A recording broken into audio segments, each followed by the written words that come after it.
제가 기도하겠습니다. 걸어가신 하나님 아버지, 또 수요일 또 오전 이 시간 또 기억하게 하시고 또 주의 말씀 앞에 모이게 하신 것 감사합니다. 오늘도 주실 말씀을 기대하옵고 또 그 말씀대로 살아갈 능력과 또 귀한 마음을 우리에게 부어 주시옵소서.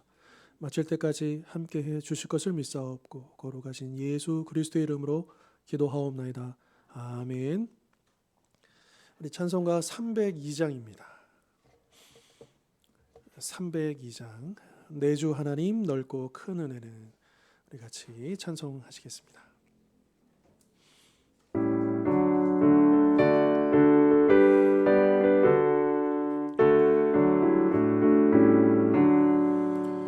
내 주 하나님 넓고 큰 은혜는 저 큰 바다보다 깊다. 너보다 주를 끌어 깊은 데로 저 한가운데 가보라. 언덕을 떠나서 창가에 배 띄워 내 주 예수 은혜의 바다로 내 맘 꺼져가라. 왜 너 인생은 언제나 거기서 저 큰 바다 물결보고 금이 모르는 깊은 바다 속을 한 번에 아련보나. 언덕을 떠나서 창가에 배 띄워 내 주 예수 은혜의 바다로 내 맘 꺼져가라. 많은 사람이 얕은 물가에서 저 큰 바다 가려다가 찰싹거리는 작은 파도 보고 마음 약하여 못 가네. 언덕을 떠나서 창가에 배 띄워 내 주 예수 은혜의 바다로 내 맘 꺼져가라. 자고 가거라 이제 곧 가거라 저 큰 은혜 바다 향해. 자고 내노를 저 깊은 데로 가라. 망망한 바다로 언덕을 떠나서 창가에 배 띄워 내 주 예수 은혜의 바다로 내 맘 꺼져가라. 아멘. 우리 이어서 303장 날 위하여 십자가에, 우리 계속해서 찬송하시겠습니다.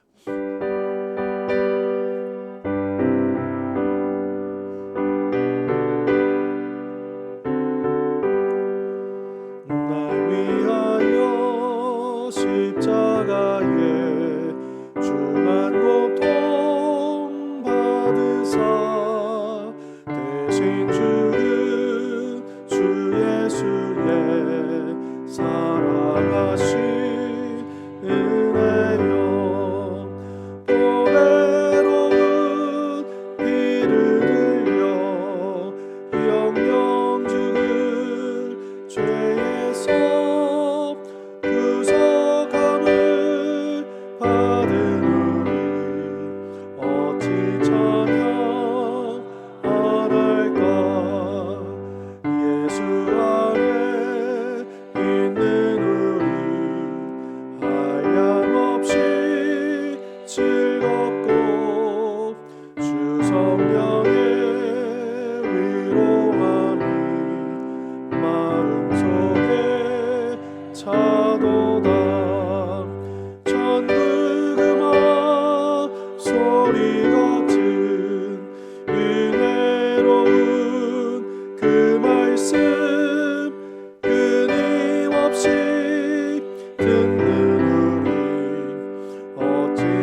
말씀 사도행전 4장 32절부터입니다.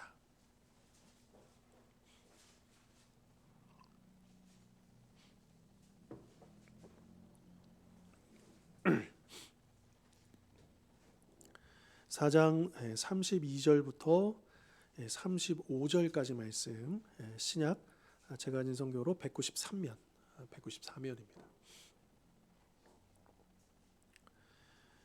4장 32절로 35절 우리 한 목소리로 같이 읽도록 하겠습니다. 시작. 믿는 무리가 한 마음과 한 뜻이 되어 모든 물건을 서로 통용하고 자기 재물을 조금이라도 자기 것이라 하는 이가 하나도 없더라. 사도들이 큰 권능으로 주 예수의 부활을 증언하니 무리가 큰 은혜를 받아 그 중에 가난한 사람이 없으니 이는 밭과 집 있는 자는 팔아 그 판 것의 값을 가져다가 사도들의 발 앞에 두매 그들이 각 사람의 필요를 따라 나누어 줌이라. 아멘. 자, 오늘 이제 계속해서 우리 초대교회 이제 성령께서 임하시고 그리고 초대교회가 세워져서 이제 어떻게 진행되는가를 우리가 살펴보고 있습니다. 자, 오늘 내용을 살펴보기에 앞서서 이게 실제로 있었던 일이라고 하더라고요. 이제 외국에 있는 사례인데 어떤 이제 아주 뭐 우리는 잘 모르지만 이제 외국에서 굉장히 유명한 어떤 요구르트 회사가 있다고 합니다. 근데 이게 대박이 난 거예요. 이 회사 매출이 어마어마하게, 그래서 뭐 주가도 오르고 막 굉장히 이제 좋아졌겠죠. 근데 이 CEO가 이 이제 회사가 엄청나게 이걸 어떻게 할까 하다가 이 CEO가 어떤 결정을 내냐면 이 회사 주식의 10%를 모든 직원들하고 나누겠다. 이런 발표를 했다고 해요. 네, 에게 10% 이렇게 생각할 수 있지만, 근데 그 개개인의 그 직원들의 입장에서 보면 이게 어마어마한 금액이었다고 합니다. 근데 그 CEO가 사실은 이게 의무가 아니에요. 그러니까 그런 거 굳이 나누지 않아도 문제가 없는 거예요. 근데 이 CEO는 자기 회사가 이렇게 풍성해지고 또 잘 된 것을 기뻐하면서 그 감사한 마음으로 직원들에게 그 이익을 나눠주는 이제 그 일들, 그 결정을 했다는 거죠. 근데 반면 이제 어떤 제약 회사가 있는데 여기도 마찬가지, 어떤 약이 굉장히 히트를 지금 대박이 난 거예요. 그래서 이 약이 엄청나게 매출을 끌어올려서 이제 많은 돈을 벌게 됐고 또 가치가 올라갔는데, 근데 이 CEO는 어떤 결정을 했느냐? 요 약값이 한 $15 선 정도였는데 요거를 한 $750, 한 5,000%를 올려버린 거예요. 이 CEO, 물론 이 CEO는 이제 회사의 이익을 극대화하기 위해서 이렇게 한다라고 주장했을지 모르지만, 여러분 어떻습니까? 두 회사가 성공하고 또 잘 됐는데 여기에 대한 그 반응이 너무 다르지 않습니까? 한 회사는 그것을 독점하기보다는 나누려고 했고, 한 회사는 그것을 더 독점하다 못해 그것을 극대화하기 위해서, 우리나라에서 그랬으면 난리 났겠죠. 약값을 5,000%나 이렇게 올린다고 한다면 이건 뭐 말이 안 되는 일이죠. 근데 그러니까 기업가들이 갖고 있는 그 관점이 이렇게 다를 수밖에 없다라고 하는 거죠. 그러니까 이거는 뭐 우리가 오늘 주제는 아니지만 이제 뭐 기업가의 윤리, 그래서 우리 이제 믿는 이제 크리스찬 기업가들의 이런 신뢰 같은 그런 것도 있잖아요. 그래서 그 예수님의 정신으로 기업을 경영하고 또 그 이익들을 자신만 이제 취하는 게 아니라 일하는 직원들과 또 사회에 환원하는 어떤 그런 일들 펼쳐 나가는데, 근데 과연 여러분 지난 시간에 이 성령 충만한 교회가 담대함이라고 하는 특징을 나타냈다면, 오늘 주제는 뭐냐면 성령이 임하시고 충만하면 관대함으로 드러난다라고 하는 이야기예요. 오늘 주제가요. 그러니까 그 첫 번째 그 기업가처럼 그 이게 성공한 그것을 관대하게 베푸는, 나누는, 이것이 바로 성령 충만과 관련 있는 성령 충만한 우리 그리스도인들의 모습이 되어야 한다라고 하는 것이죠. 자, 서론 부분 제가 한번 읽어드릴게요. 성경은 세상이 풍요로운 곳임을 분명히 합니다.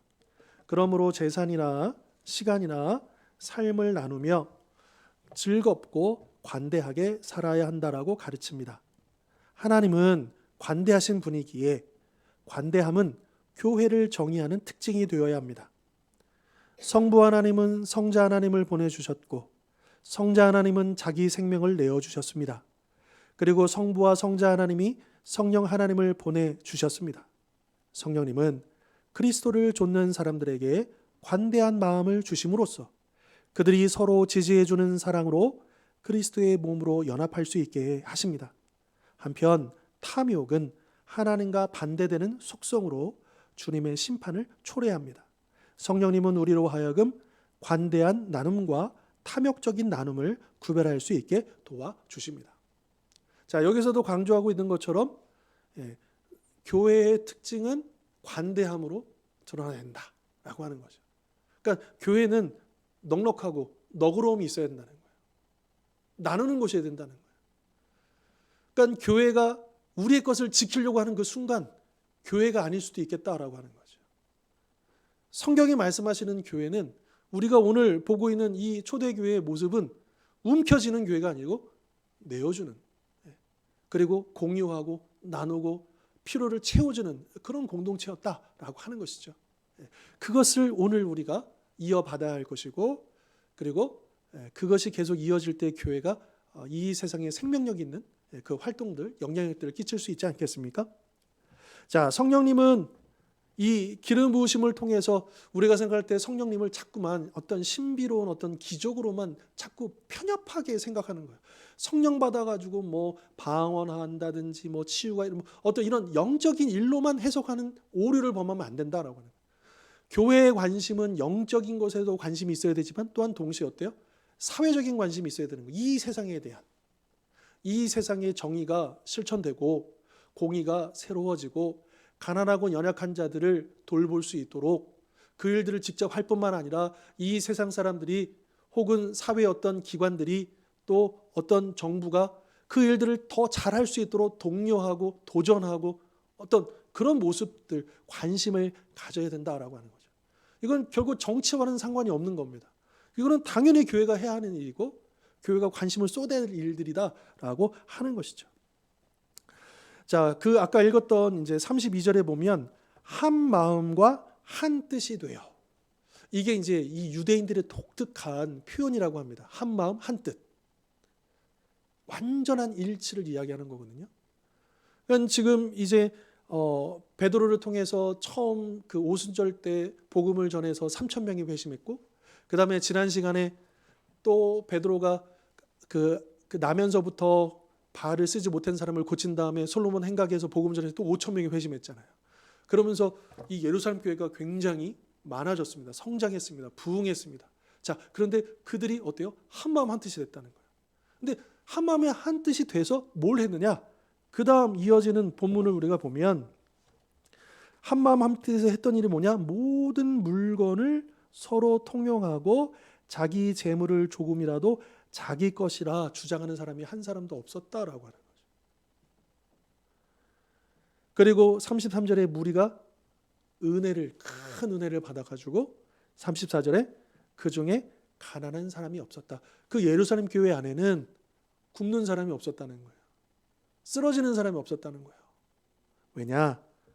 밭과 집이 있는 자는 팔아 그 판 것의 값을 가져다가 사도들에 맡겼고 사도들은 그것을 공정하게 그 필요가 있는 사람들에게로 나누었기 때문에 그렇게 해서 예루살렘 교회는 그런 은혜가 있었던 교회였다라고 하는 거죠. 자, 이 말씀을 우리가 조금 더 이해하기 위해서 이 마가복음 3장을 좀 살펴볼 필요가 있는데요. 우리가 이제 직접 찾아보지는 않겠지만 왜냐면 잘 아는 말씀이에요. 뭐냐면 마가복음 3장에 보면 이제 예수님께서 어떤 이제 가르침을 행하시고 막 사람들이 많이 몰려드는데 예수님의 어머니와 그 가족들이 예수님을 잡으러 와요. 그러니까 면회 오는 상황이 아닙니다. 그러니까 그 마가복음 3장을 쭉 읽어보면 그 예수님의 친족들이요, 예수님을 미쳤다 그래요. 이거 큰일 났다. 지금 우리 집안에서 이런 이상한 사람이 나왔다 이거죠. 죄인들을 몰고 다니고. 그러니까 이 고대 사회는요 철저하게 가족 중심입니다. 자기 가족의 명예 혹은 가족의 어떤 전통, 이게 굉장히 중요한 거예요. 개별적인 행동은 어려워요.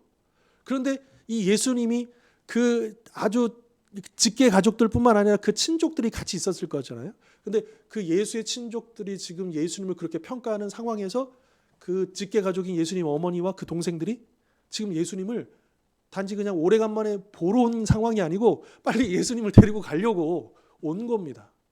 그래서 이제 무리들이 그 이제 예수님의 가족이 오셨다는 얘기를 듣고 예수님께 전했겠죠. 아, 지금 저 문 밖에 지금 당신의 어머니와 형제들이 와 있습니다. 그랬을 때 예수님께서 뭐라고 말씀하셨냐면 이 말씀이에요. 누구든지 하나님의 뜻대로 행하는 자가 내 형제요 자매요 어머니니라. 이렇게 말씀을 하시는 거예요. 자, 언뜻 보면요. 그러면 예수님은 이 혈연으로 묶여진 이 가족을 부인하시는 건가? 이 말씀을 우리가 잘못 이해하면 마치 그렇게 들릴 수도 있고요. 그리고 오늘날의 가족이 해체되고 개인주의가 발달한 이 시대에도 그 부모를, 형제를 이렇게 외면하는 것에 대해서 긍정적으로 볼 수가 없잖아요. 근데 2000년 전에 그 고대 이 시대에서는 얼마나 이게 파격적인 말씀입니까? 이 말도 안 되는 이야기인 거거든요. 자, 그런데 이 말씀은 사실은 예수님이 가족을 부인하셨다라기보다는 그 가족의 의미를 새롭게 정의해 주셨다라고 하는. 단지 가족이라고 하는 것은 혈연으로만 묶여진 것이 가족이 아니고 하나님 뜻대로 행한다라고 하는 하나님 안에서의 믿음으로 가족이 되는 개념을 우리에게 설명해 주고 있다라고 하는 거죠. 사실은 이 말씀의 근거에서요. 우리가 교회에 우리를 식구라 그러잖아요. 영적인 식구라 그러잖아요. 믿음의 식구라고. 그게 우리가 지어낸 말이 아니에요. 우리가 만들어낸 개념이 아니에요. 예수님께서 가르쳐 주신 개념이에요. 그냥 우리 보기 좋게 하려고 우리는 영적인 가족입니다. 그렇게 얘기하는 게 아니에요. 진짜예요. 그게 예수님의 가르침이라니까요. 우리는 믿음 안에서 예수 안에서 한 가족이다. 라고 하는 이 개념. 그리고 이것이 바로 초대교회의 특징이었다라고. 근데 어떻게 그렇게 나눌 수 있었겠는가? 여러분 생각해 보십시다. 우리 사랑하는 가족들끼리 또 부모가 자녀에게 형제 자매가 나누고 베푸는 게 아깝습니까? 아니죠. 더 주고 싶고 더 해주고 싶고 그런 게 일반적인 우리 가족의 사랑이고 나눔이잖아요. 그렇죠. 그러니까 그게 교회 안에서도 이루어져야 한다라고 하는 거예요. 그게 예수님의 가르침이었고 그리고 성령님께서 교회에 임하셨을 때 그 일들이 자연스럽게. 성령님이 하시는 일들은 뭐냐면 예수님의 가르침을 일깨워 주는 거예요. 그리고 예수님의 말씀대로 실천할 수 있는 능력을 주시는. 그러니까 성령님은 예수의 영이라고도 불리잖아요. 하나님의 영이면서. 그러니까 성령님이 하시는 그 일들은 뭐냐하면 그런 이제 성령의 다양한 은사의 어떤 영적인 그 일들도 일으키시지만, 그럼 우리 지난주에 그 앞전에도 한번 언급했지만 진짜 기적은 사랑의 기적이다. 우리가 신비로운 영적인 그런 기적도 우리가 사모하지만 정말 우리 안에, 우리 공동체 안에 이 사랑의 기적을 베풀어 달라고 우리가 기도해야 될 것이죠. 그게 성령 충만한 그 개인과 공동체의 특징이 되어야 한다라고 하는 것이죠.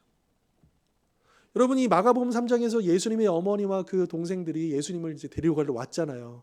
근데 예수님께서 진짜 내 가족은, 내 어머니는, 내 형제 자매는 하나님의 말씀대로 행하는 모든 자다라고 이렇게 얘기하시면서 오히려 자신을 데리고 온 그 가족들을, 그러니까 이 가족들은 예수님을 빨리 나오라고 했잖아요. 근데 오히려 예수님은 들어오십시오라고 얘기한 거예요. 그리고 사도행전 1장에 보면요, 그 120여 명의 성도들이 함께 모여서 기도하잖아요. 공동체를 이루어서. 거기에 누가 있느냐? 사도행전 1장 14절에 보면 예수의 어머니와 그의 형제들이 함께 거기에 있습니다. 결국 무슨 말이냐? 그들도 예수님을 데리러 가려고 했는데 예수님이 있는 곳으로 들어오게 되었다. 하나님의 가족으로 포함되었다라고 하는 것을 우리에게 말씀해 주고 있는 거죠. 자, 이렇게 그 가족이라는 개념이 혈연을 뛰어넘어서 하나님을 향한, 하나님을 믿는 그 신앙으로 묶여진다라고 하는 이 원리가 우리가 지금 읽었던 이 사도행전 4장에 잘 나타나고 있는 것이죠. 자, 이 3,000명이 회심하고 5,000명이 회심하고 예루살렘 교회가 계속해서 회신자가 계속 늘어나는데 이들이 바로 그리스도 안에서 가족이 되었다. 이것을 지금 보여주고 있는 거죠. 그래서 그들은 가족으로서 누군가 도움이 필요하면 당연히 내 형제요, 내 자매이니까. 그래서 그들에게 아주 찔끔이 아니고 전폭적으로 관심을 갖고 돌아보고 챙기고 섬기고 베풀었다라고 하는 거고요. 자기 필요보다 더 많이 가진 그 부유한 사람들. 여러분, 우리가 오해할 것은요, 이 부유하다는 표현이요, 정말 절대적으로 가진 것이 많다 이렇게만 볼 이유는 아니에요. 내가 쓸 것보다 좀만 더 많아도 충분히 나 굶지 않고, 그리고 조금만 내가 그 관대함을 가질 수 있다면 얼마든지 나눌 수 있는 것들이 많이 있거든요. 우리 대부분 다 나눌 수 있는 사람들이라는 거예요. 그래서 그들이 서로 나눠주고 채워주었다. 물론 이것은 강요가 아니죠. 뭐 교회 법을 딱 만들어가지고 교회 정관을 만들어서 우리는 이렇게 합니다. 의무주어한 게 아니에요. 성령으로 충만하니까 이들이 그냥 자연스럽게 흘러나왔다. 누가 시키지 않아도 그렇게 되었다라고 하는 거죠. 결국 이 본문의 핵심은 뭐냐면 하나님 가족의 사랑이라고 우리가 볼 수 있다라고 하는 것입니다. 그러니까 우리는 이 어떻게 보면 되게 급진적이잖아요. 좀 극단적이죠. 일반적으로 우리가 적용하기에는 좀 어려운 감이 있잖아요. 근데 우리가 거기에 너무 매일 필요는 없고요. 우리가 봐야 되는 건 뭐냐면 그들이 왜 그렇게 하려고 했느냐. 동기. 그거를 우리가 봐야 된다는 거예요. 그러니까 얼마큼 하느냐 이거는 개개인마다 다 다른 거예요. 근데 중요한 건 왜 그렇게 하려고 했느냐. 이게 되게 중요한 부분이라는 거죠. 내가 우리 가정이 우리 교회가 왜 나누려고 하고 왜 베풀려고 하고 이게 왜 그런가 여기에 우리는 포커스를 맞출 필요가 있고 그러한 면에서 우리를 좀 돌아보아야 하겠다. 우리 삶을 돌아보고 우리 가정을 돌아보고 우리 교회를 돌아보면서 우리가 정말로 이 초대 교회가 했던 것처럼 그런 관대함을 충분히 베풀고 있는가라고 하는 것이죠. 따라서 우리는 영적인 가족 중에 도움이 필요한 사람이 있다면 오늘 본문의 말씀처럼 우리가 무관심하거나 소극적이 아니라 적극적으로 그 필요가 있는 어려움 가운데 있는 그 지체들을 그 가족들을 우리가 돌아보아야 한다라고 하는 것이죠. 이 관대함이라고 하는 것은 마음에서 흘러나온 거라고 말씀드렸습니다. 그래서 그 사람의 마음 상태를 알 수 있는 그 사람이 어떤 마음을 품고 사는가를 이 관대함을 통해서 우리가 알 수 있다라고 하는 거죠. 그래서 예수님이 뭐라고 하셨느냐? 보물이 있는 곳에 마음이 있다. 그러니까 그 사람이 어디에 가치를 두고 있느냐, 어디에 가장 중요하게 우선순위를 두고 있느냐를 알 수 있다라고 하는 거예요. 아까 기업가 생각나시죠? 그 기업가의 보물이 어디 있었느냐? 한 기업가는 나누고 베풀고 이런 데 가치가 있었다면 그 두 번째 기업가는 어떻습니까? 내 거 더 많이 더 쌓으려고 하는 그것에 더 기존이 있었다라고 하는 것이죠. 자, 이렇게 사도행전 4장은 이 성령님이 하시는 일들입니다. 이거는 성령님이 성도들을 연합하게 하셔서 서로를 향한 사랑이 충만해짐으로써 관대함을 베푸는 그런 교회 모습들을 우리에게 보여주고 있다라고 하는 거죠. 이거는 그냥 단순히 그냥 구제, 뭐 가난한 사람을 돕는 이런 관대함을 뛰어넘는 것입니다. 그리스도 안에 있는 형제요, 자매요, 가족들을 향한 사랑이다. 그러니까 구제가 아니고 사랑이다. 그 사랑으로 그 일들을 하고 있다라고 하는 것을 우리가 잊지 말아야 한다라고 하는 것이죠. 하나님은 사실은요, 그 나눔 그 자체보다도 그 나누려고 하는 마음에 관심을 있으시다는 거예요. 그러니까 하나님이 기뻐하시는 것은 많으냐 적으냐는 아니겠죠. 하나님 보시는 건 뭐예요? 많든 적든 그 중심을, 그 마음을 하나님은 기뻐하시고 보신다라고 하는 거예요. 그러나 때로 우리는 어떻습니까? 때로는 마지못해서 또 때로는 주위 사람들을 의식하면서 할 때가 있죠. 물론 안 하는 것보다는 나을 수 있겠지만 그러나 이왕에 우리가 그런 삶을 살 거라면 우리가 하나님의 마음을 품고 그 성령님께서 주시는 관대함을 따라서 우리가 나누고 베푸는 그런 사람, 또 우리 그런 가정, 또 우리 그런 교회가 되었으면 좋겠습니다.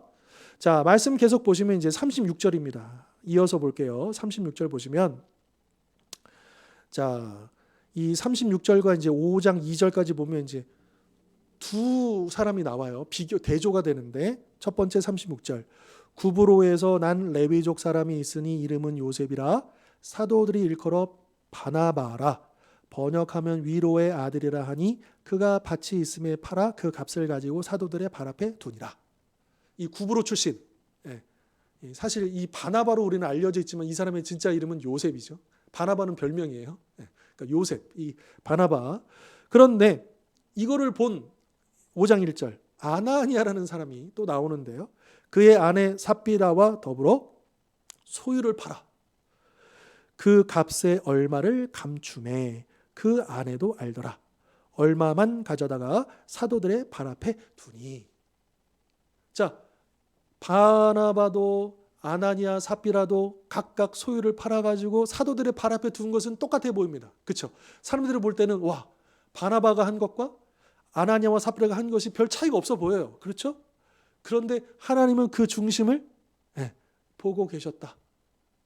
이들 사이에 분명히 차이가 있었다라고. 나눔이긴 나눔인데 이 바나바의 나눔은 관대한 나눔이었고 그러나 아나니아와 삽비라의 나눔은 탐욕적인 나눔이었다. 나눔인데 어떻게 탐욕적이냐? 이거 역설 아니냐? 근데 그 일들이 여기 일어났다라고 하는 거예요. 그럼 왜 이게 탐욕적인 나눔이냐? 우리가 좀 더 알아보자라고 하는 거죠. 자, 일단은 바나바가 했던 일들은 뭐 우리가 더 이상 설명이 필요 없습니다. 앞에서 봤던 것처럼 그 자기 소유를 자기 것으로 주장한 사람이 없었고 또 밭이 있고 집이 있는 사람들은 그걸 팔아서 사도들 앞에 두었는데 그 대표적인 사람이 바로 이 바나바였다라고 하는 것을 밝히고 있는 것이고요. 그는 성령님의 그 관대하심을 따라서 정말 순수하게 그렇게 나누고 베푸는 사람이었다라고 하는 거죠. 정말 진심이었다라고 하는 겁니다. 자, 그런데 그러니까 이 바나바는 그래서 여러분 이 안디옥 교회가 개척이 되니까 예루살렘 교회가 누구를 파송합니까? 바나바를 파송하는 거예요. 그러니까 이 바나바가 단지 그냥 이 물질만 나누는 사람이 아니었다는 걸 알 수 있는 거죠. 영적으로도 지도자의 급에 있었던 사람이고 그래서 바나바가 안디옥 교회 가고 안디옥 교회를 하다 보니까 바나바가 바울을 데려다가 같이 1년 동안 안디옥 교회를 양육하면서 엄청나게 성장하잖아요. 그러고 나서 이제 전도여행을 떠나죠. 첫 번째 전도여행지가 그 1차 전도여행의 첫 번째 도착지가 바로 구브로거든. 구브로 섬이거든요. 바나바의 고향. 그러니까 이 바나바의 영향력은요. 이 초대교회에 사실은 바울보다도 더 위대했던 사람입니다. 자, 이렇게 바나바는 진심으로 행했고 그로 인해서 사도들과 성도들에게 칭송받고 존경받는 그런 사람이 되었다라고 하는 거죠. 자, 그런데 이것을 지켜보던 아나니아가 자기도 그렇게 보이고 싶었던 거죠. 물론 그런 마음을 갖는 것 자체를 우리가 문제 삼을 필요는 없습니다. 그런 선한 경쟁이라고 표현할지는 모르겠지만 그렇게 해서 또 동기부여가 돼가지고 우리 선한 일을 한다면 참 좋은 건데 문제는 이 아나니아가 올바른 마음으로 하지 않았다는 게 문제였다라고 하는 거죠. 아나니아의 문제는 일부만 바친 거가 아니다라고 하는 거예요. 문제는 뭐냐면 일부를 바치면서도 마치 전부를 바치는 것처럼 속였다. 여기에 포인트가 있는 거예요. 따라서 여기서 쟁점은 얼마를 바쳤느냐가 아니라 그들의 속임, 정직하지 못함. 이게 문제가 되었다라고 하는 거죠. 그들의 이 거짓말은 이 아나니아 삽비라의 마음을 여실하게 보여주는 겁니다. 그들이 왜 이것을 하려고 했는가? 그들은 관대한 마음이 아니라 탐욕적인 마음으로 나누었고 그들의 탐욕은 뭐냐? 물질에 대한 탐욕은 아니에요. 그랬다면 이거 팔았겠습니까? 안 팔죠. 사실은 이 자신의 재산을 팔아서 일부라도 드리는 것은 대단한 일 아닙니까? 그러니까 이 아나니아 삽비라는 단지 물질적인 탐욕을 얘기하는 게 아니에요. 영적인 탐욕. 자기가 아주 영적으로 괜찮은 사람인 것처럼 보이고자 하는 그 성도들한테 칭찬받기를 바라는 사람들에게 보여주려고 했던 그 영적인 탐욕이다라고 하는 거죠. 자, 그러면 이 나눔에 대해서 예수님의 가르침은 무엇일까? 이건 한번 찾아보겠습니다. 마태복음 6장. 마태복음 6장. 혹시 좀 더우십니까? 어때요? 괜찮으세요? 네. 자, 마태복음 6장 우리 같이 한번 보겠습니다. 요 사도행전 4장은 딱 표시해 놓으시고 마태복음 6장 1절부터 4절입니다. 천천히 찾으십시오.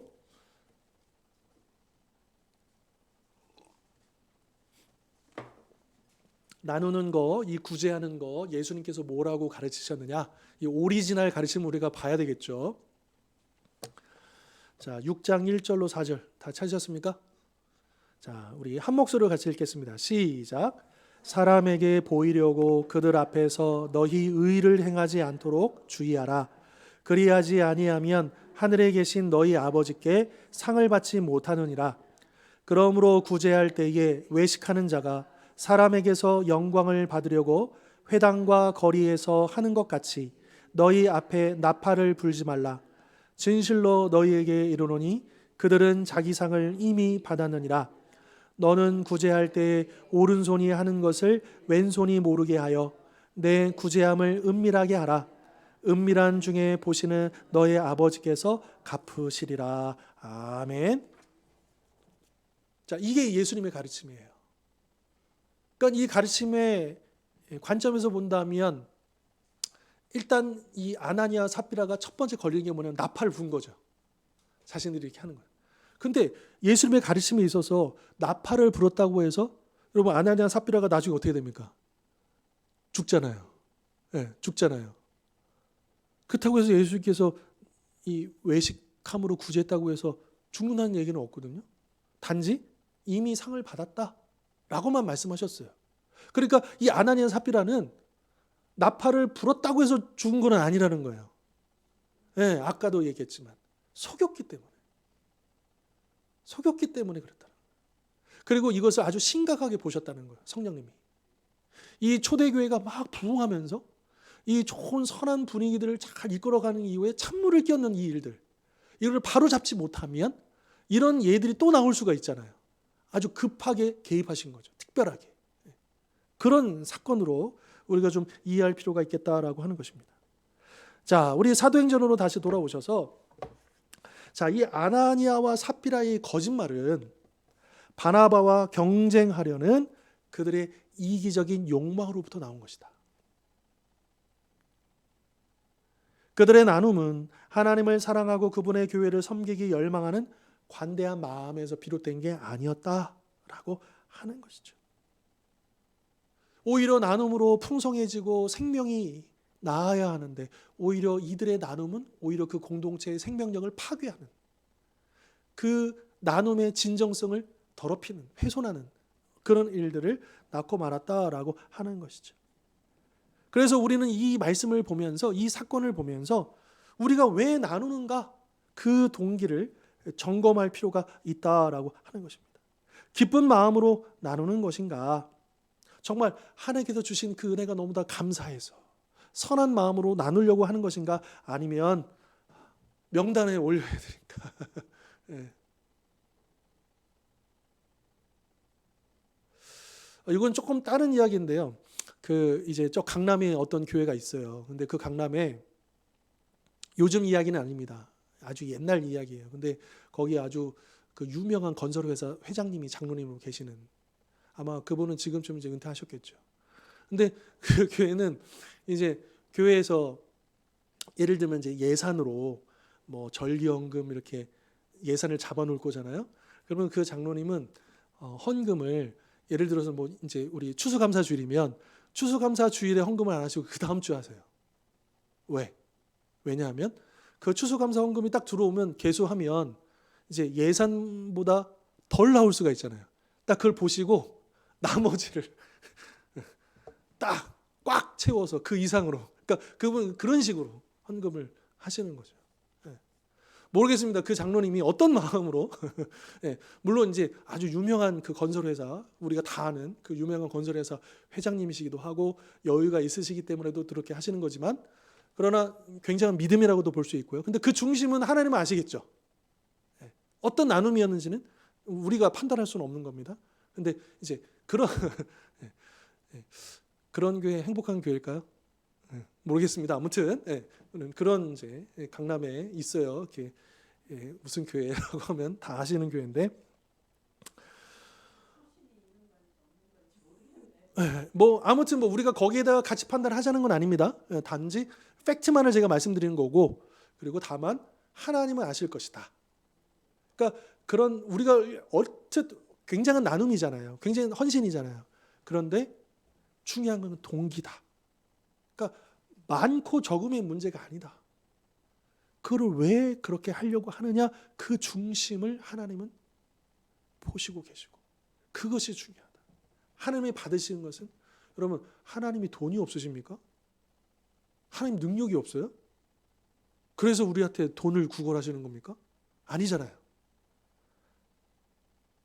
하나님이 뭔가 부족해가지고 우리에게 시간을 요구하시거나 물질을 요구하시거나 이런 게 아니잖아요. 뭘 요구하시? 왜 하나님이 아브라함에게 이삭을 왜 요구하신 겁니까? 하나님이 아들이 없어서요? 아니잖아요. 아브라함의 그 중심을 보시려는 거잖아요. 그러니까 우리의 그 중심을 담은 나눔, 헌신 이것이 굉장히 중요하다라고 하는 거죠. 그러니까 정말 내가 기뻐서 나누는 것인가 아니면 내가 그런 사람인 것처럼 보이고 싶어서 나누는 것인가 우리가 잘 구별할 필요가 있겠다라고 하는 겁니다. 얼마 전에 돌아가셨는데 미국의 이제 복음주의자 팀 켈러 목사님 굉장히 유명한 분이시고 책도 많이 나와 있습니다. 근데 이분 책도 되게 은혜로워요. 근데 이분이 이런 말씀을 하셨어요. 너그러운 마음이 부족하다는 건 모든 재물이 인간이 아닌 하나님의 소유라는 사실을 외면하는 처사입니다. 이분이 이렇게 말씀하셨는데요. 그러니까 우리 안에 이 나눔이 부족하다는 것은 일면 여전히 내가 주인이라는 거예요. 하나님이 주인이 아니고 그게 계속 그거를 그러니까 우리 안에 구별해내고 그리고 온전히 하나님의 것임을 믿음으로 고백할 수 있는 우리가 되어야 한다라고 하는 거죠. 자, 이렇게 아나니아 삽비라가 속여서 냈습니다. 사람은 속였는지 모르지만 성령님은 속일 수가 없죠. 그래서 어떻게 되느냐? 3절, 5장 3절입니다. 베드로가 이르되 성령님이 알게 해주셨겠죠. 아나니아야 어찌하여 사탄이 내 마음에 가득하여 내가 누구를 속여요? 성령을 속이고 땅값 얼마를 감췄느냐.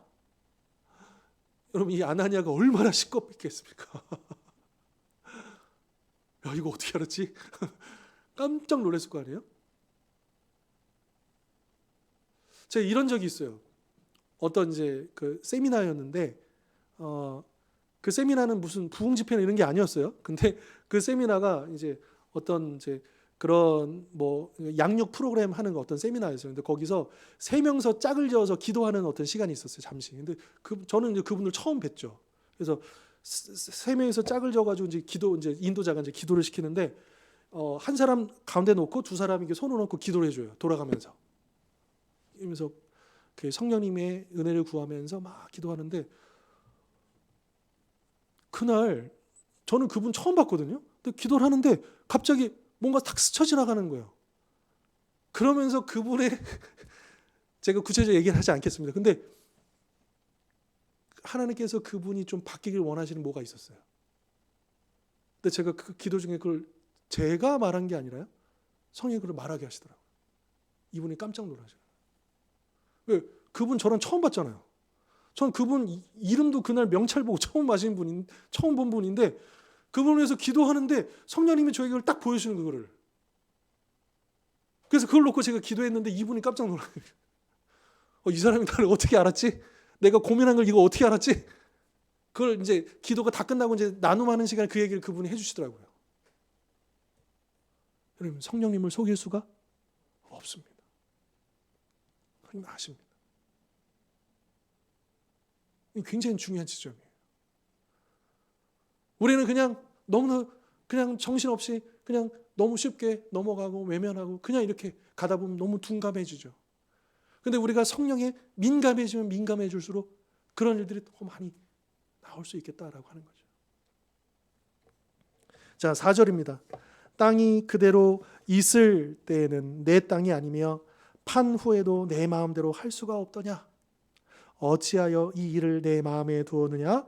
사람에게 거짓말한 것이 아니고 하나님께로다. 아나니아가 이 말을 듣고 엎드려져 혼이 떠나니 이 일을 듣는 사람이 다 크게 두려워하더라. 즉사한 거예요. 즉사. 회개할 기회조차도 없이 아마도 이 아나니아의 마음에 성령님께서 회개할 것을 말씀하셨을 거예요. 그 마음이 찔리도록. 그렇죠? 근데 아마 그걸 외면했을 거예요. 성령님께서 그렇게 무자비하신 분이 아니십니다. 그런데 그가 바로 심판을 받았고요. 6절 젊은 사람들이 일어나 시신을 싸서 메고 나가 장사하니라 3시간쯤 지나 그의 아내가 그 일어난 일을 알지 못하고 들어오니 참 안타깝습니다. 베드로가 이르되 그 땅 판값이 이것뿐이냐? 내게 말하라 하니 이르되 예 이것뿐이니라 하더라. 베드로가 이르되 너희가 어찌 함께 꾀하여 주의 영을 시험하려 하느냐? 보라 내 남편을 장사하고 오는 사람들의 발이 문 앞에 이르렀으니 또 너를 메어 내가리라 하니 곧 그가 베드로의 발 앞에 엎드려져 혼이 떠나는지라. 젊은 사람들이 들어와 죽은 것을 보고 메어다가 그의 남편 곁에 장사하니 온 교회와 이 일을 듣는 사람들이 다 크게 두려워하니라. 이 일들로 인해서요 교회가 두려워. 이게 성령 하나님으로 해서 굉장히 기쁘고 감사하고 막 이랬는데 순간 이 성령 하나님에 대한 경외함을 갖게 된 거죠. 그 미국의 이제 켄트 휴스 목사님이라는 분이 계시는데요. 이런 말씀을 하셨습니다. 우리는 아나니아의 죄가 무엇인지 분명히 알아야 합니다. 그것은 단순한 속임수가 아니었습니다. 그는 자신이 가지고 있던 헌신보다 깊은 영적 헌신을 꾸며댔습니다. 사람들이 나를 실제보다 더 영적으로 생각할 때가 아닌 스스로 더 영적으로 보이도록 노력할 때가 바로 아나니아의 죄를 저지르는 때입니다. 우리에게 지금 경고하시는 거죠. 오늘날 아나니아의 죄는 다음과 같은 형태로 나타납니다. 실제는 그렇지 않으면서 기도하는 사람인 척하는 것, 영적인 능력을 꾸며대는 것, 인생은 엉망인데 괜찮은 척하는 것, 억지로 미소 지을 정도로 인색하면서 관대하게 보이려고 하는 것입니다. 오늘날 우리도 자칫 잘못하면 아나니아와 같은 죄를 범할 수 있다라고 하는 것이죠. 아니 하나님 어떻게 이렇게 바로 죽이십니까? 너무 가혹한 것 아닙니까? 이렇게 말할 수도 있지만 그만큼 하나님은 이것이 심각한 죄라고 보셨다라는 거예요. 이렇게 하셔야 될 만큼. 이 사건은 하나님 가족의 죄가 하나님 가족 사이의 신뢰와 친밀감과 연합을 어떻게 파괴할 수 있는가, 그리고 그것을 미연에 방지하시기 위해서 하나님이 특별히 개입하셨다라고 하는 것이죠. 바나바를 포함해 초대교회 성도들은 그 사도들의 가르침 속에서 성령의 그 은혜 가운데에서 이 관대한 삶을 살았고 나눔의 기쁨을 누렸습니다. 그런데 아나니아와 삽비라는 자신들이 실제로 희생한 것보다 많은 인정을 받고 싶었던 것이죠. 사도들이 바나바처럼 그들 역시 땅값 전부를 헌금했다고 생각하기를 바랬던 것입니다. 이처럼 그들은 하나님의 영광이 아닌 자신들의 영광을 쫓았고 교회의 유익이 아닌 자신들의 유익을 추구했기 때문에 심판을 받은 것이죠. 만약 그들이 땅값 전부를 드렸거나 아니면 이거 일부입니다 라고 정직하게 말했다면 아무런 일이 일어나니까 오히려 칭찬받았을 일이에요. 그죠? 근데 성령님을 속이려고 했다가 자기의 영적인 그 탐욕스러운 마음으로 그렇게 보이려고 했다가 그 심판을 받게 되었다라고 하는 것이죠. 아나니아와 삽비라의 이야기는 악한 자들이 하나님 나라에 함께할 수 없다는 것을 분명하게 보여주고 계십니다. 자, 이것과는 좀 다른 결인데요. 그런데 우리 하나님의 백성들이 어떤 이제 죄를 범할 때가 있잖아요. 그럴 때 하나님께서 사랑의 매를 드실 때가 있잖아요. 그러니까 이렇게 심판받는 게 아니고 우리는 그것을 뭐라고 하냐면 징계라고 합니다. 징계. 그죠? 우리는 심판받지 않아요. 그죠? 여러분 믿으십니까?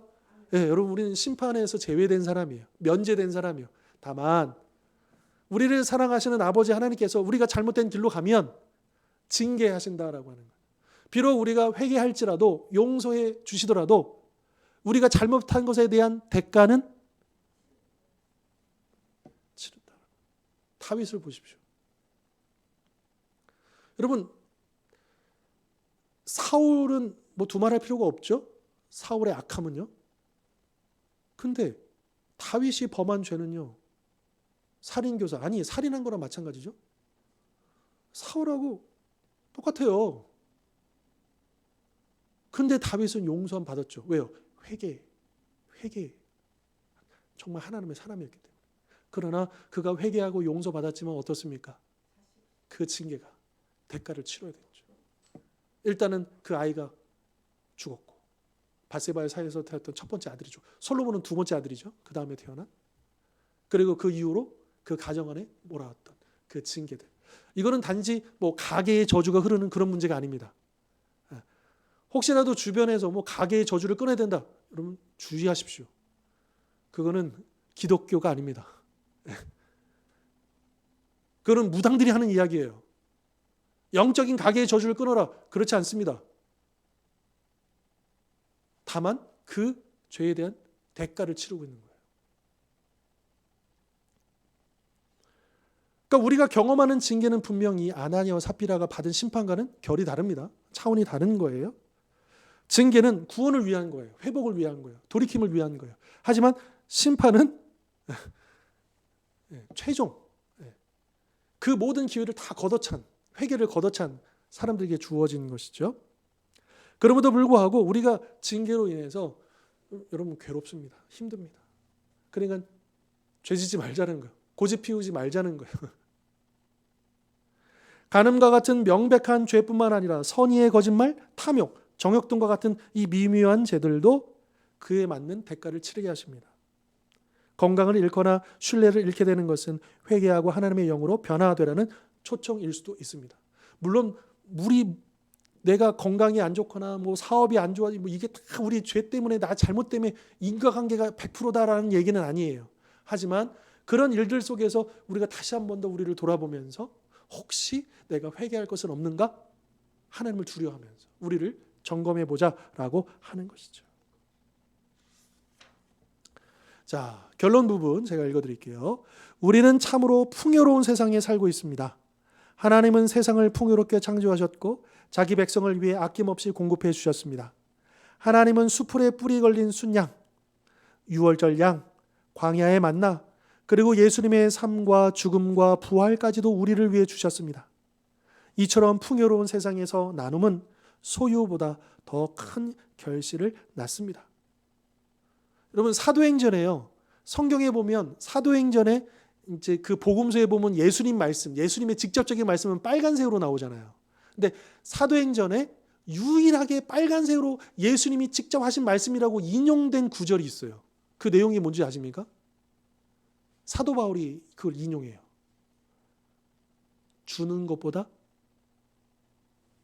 받는 것보다 주는 것이 복되다. 이게 예수님의 오리지널 메시지를 사도 바울이 인용합니다. 사도행전에 유일하게 빨간 내용으로 나와요. 그게 예수님이 그렇게 가르쳐 주셨어요. 받는 것보다 주는 것이 더 복되다. 그러니까 나눔이 소유보다 더 큰 열매를 거둔다.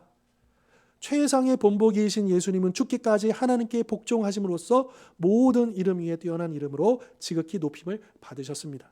우리도 예수님을 쫓아 자기 소유에 집착하는 대신 가진 것을 나누고 하나님이 그것을 주님의 선과 영광을 위해 갑절이 되게 하실 수 있게 내어 드리도록 초대받았습니다.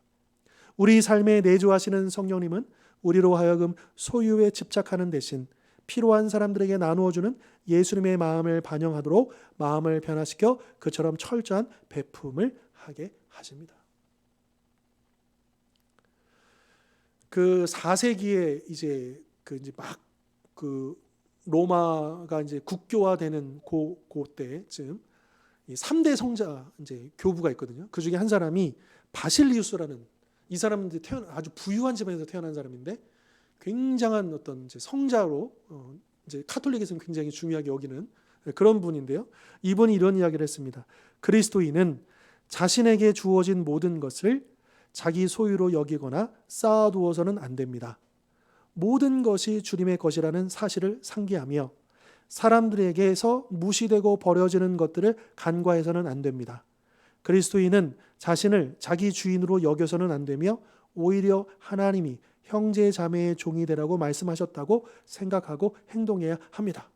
그러니까 이분이 이제 가난한 사람들을 돌보고 하는 굉장한 유명한 사람 중에 한 분이거든요. 이거를 실천했던. 물론 우리가 뭐 복지 사업을 하자, 뭐 구제 사업을 하자 이런 차원의 문제가 아닙니다. 다만 일단은 제일 먼저 성경도 그런 말씀하시죠. 먼저 우리 사도 바울도 그렇게 권면하잖아요. 믿는 가정에 더욱 그리하라. 우리가 믿는 우리 하나님 안에서의 가족들 안에서 더욱더 우리가 서로를 사랑하고 그 필요를 채워주고 섬기는 일들을 하면서 그러한 그 힘을 바탕으로 해서 또 이 세상에 이웃들을 향해서 우리가 더욱더 나누고 베푸는 그 귀한 사명을 감당해야겠다라고 하는 것이죠. 여러분 우리 교회의 가장 중요한 사명 중에 하나가 뭐냐면 이 선교와 구제의 사명 아니겠습니까? 그래서 우리에게 주신 그래서 우리가 개척한 그 첫 달부터 그 교회의 11조를 모아서 우리 선교와 또 구제를 위해서 우리가 그렇게 드렸고 지금까지 해왔잖아요. 저는 이것을 하나님께서 기뻐 받으셨다라고 믿습니다. 그리고 우리 교회가 지금까지 이렇게 올 수 있었던 것도 하나님께서 그것을 기뻐하셨기 때문이라고 저는 믿습니다. 그러니까 우리가 해야 할 일은 뭐냐면 많이 적으니 이게 아니고 주님이 기뻐하시는 그 일들을 할 수 있도록 자꾸 흘려버리는 일을 하면 되는 거예요. 주님이 기뻐하시는 일들을 하면 하나님께서 더 주시지 않을까요? 왜? 주시면 하나님 기뻐하시는 대로 그걸 쓰니까 사용하니까 그게 복받는 조건이라는 거예요. 여러분 기독교는 복을 주세요 복을 주세요라고 구하는 게 아니고 복받을 실천을 하는 겁니다. 그래서 우리가 그러니까 나누는 삶을 살게 해주십시오 베푸는 삶을 살게 해주십시오 하는 게요 우리가 복을 주십시오 하는 것보다 더 복을 받는 길이라는 거예요.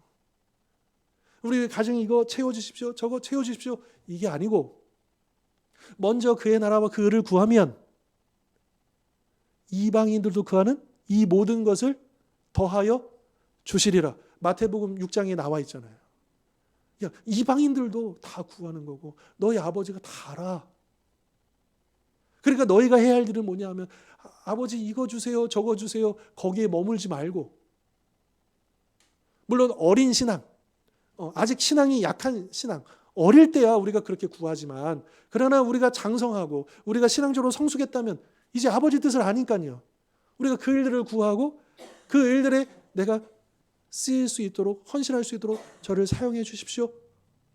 여러분 그런 사람을 그런 교회를 그런 가정을 하나님 왜 축복 안 해주시겠습니까? 그게 복받는 지름길이고 가장 성경적인 방법이다라고 하는 거죠. 우리가 굳이 복을 말하지 않아도 복받는 삶을 살면 하나님의 복이 따라온다. 여러분 기억하십시오. 따라가면 우상이고 따라오면 축복이다. 사람을 따라가고 물질을 따라가고 무엇을 따라가면 내가 따라가는 순간 그런 우상이 돼버리는 거예요. 근데 우리가 하나님을 따라가면 사람이 따라오고 물질이 따라오고 축복이 따라오는 거예요. 그게 성경이 말씀하시는 우리 주님의 약속이고 또한 우리가 그렇게 행해야 할 사명인 것이죠. 자, 오늘 주신 이 말씀처럼 그리스도의 진리와 이 사랑의 그 충만한 은혜를 따라서 항상 관대하게 나누고 베풀고 또 이 아나니아와 삽비라가 죽었던 이유가 거짓말이었죠. 하나님 거짓말 진짜 싫어하셔요. 정말 싫어하세요. 저희 아이들에게 종종 제가 우리 집에 가훈처럼 얘기하는 게 있습니다. 첫 번째는 믿음이에요. 믿음. 하나님 사랑하는 게 제일 중요하고 그리고 성실. 그 다음에 세 번째가 뭐냐? 거짓말이에요. 거짓말하지 말아요. 정직하라. 제가 우리 아이들한테 좀 엄하게 좀 가르치는 편입니다. 제가 집에서 군기를 좀 잡아요. 그렇지만 제가 손을 대가지고 이렇게 체벌한 적은 없어요. 근데 한 번 한 적이 있어요. 저희 둘째한테. 아주 어릴 때. 왜 그랬느냐? 얘가 거짓말하다 걸렸거든요. 최초로 걸렸어요. 거짓말하다. 그 초등학교 2학년 때인가. 그래서 제가 방문 잠고 정말 매를 때렸어요. 그렇다고 너무 제가 막 이렇게 때렸다고 상상하지 마시고 이렇게 했어요. 제가 유일하게 손댄 거예요. 제가 거짓말 정직하게. 저희 막내 보면요, 자기가 혼날 거 뻔히 알면서도 지가 다 얘기해요. 자기가 잘못한 거를 얘기 안 하면 모르는데 쪼로로 와가지고 자기가 잘못한 거를 얘기해요. 그랬어. 그러니까 참, 그것도 방법이겠다 싶더라고요. 자기가 스스로 얘기하니까, 고백을 하니까. 여러분, 정말 거짓말은. 그래서 제 목회의 철칙 중에도 뭐냐면, 능력은 부족해도 거짓말을 하지 말자. 그게 제 목회의 그 철학 중에 하나거든요. 첫 번째는 일단 목사이기 전에 사람이 되자.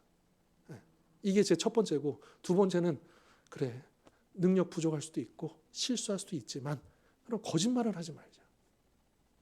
제가 이제 지키려고 노력하는 것 중에 첫 번째는 좀 사람 냄새가 나고, 두 번째는 정직한. 근데 이게 비단 저에게만 해당되는 일이겠습니까? 우리 모든 믿는 자에게 필요한 일이겠죠. 하나님의 백성이라고 한다면 당연한 것 아니겠습니까? 오늘 주신 말씀처럼 나누고 또 베풀고 관대하게 사시고 또 정직하게 행하는 우리 모든 성도님들 되실 수 있기를 주님의 이름으로 축원합니다. 기도하겠습니다. 하나님 아버지, 오늘도 귀한 말씀을 배웠습니다. 주님, 성령 충만한 사람은, 가정은, 교회는 나누고 베풀기를 기뻐한다는 것을 배웠습니다. 주님, 우리 안에 계시는 성령을 따라 저희들도 나누기를 기뻐하게 하시고 베풀기를 즐기게 하시고 또 피로들을 돌아보아 섬기는 자들이 되게 하여 주옵소서. 또한 더불어서 우리가 하나님을 속일 수 없다는 것을 기억하게 하시고 하나님이 우리의 중심을 보고 계시다는 것을 기억하게 하시고 언제 어디서나 정직하게 행하는 자들이 될 수 있도록 인도하여 주시옵소서. 그렇게 쓰임받는 우리 모든 성도님들, 우리 모든 가정들, 우리 주원교회 될 수 있도록 축복하여 주시옵소서. 예수 그리스도의 이름으로 기도하옵나이다. 아멘. 이제는 우리 주 예수 그리스도의 십자가의 은혜와 하나님 아버지의 영원하신 사랑과 보혜사 성령님의 하나 되게 하심의 역사가 이 시간 주신 말씀처럼 나누기를 기뻐하며 정직하게 행하기를 결단하는 우리 모든 하나님의 백성들 머리 위에 영원토록 함께하옵시기를 간절히 축원하옵나이다. 아멘.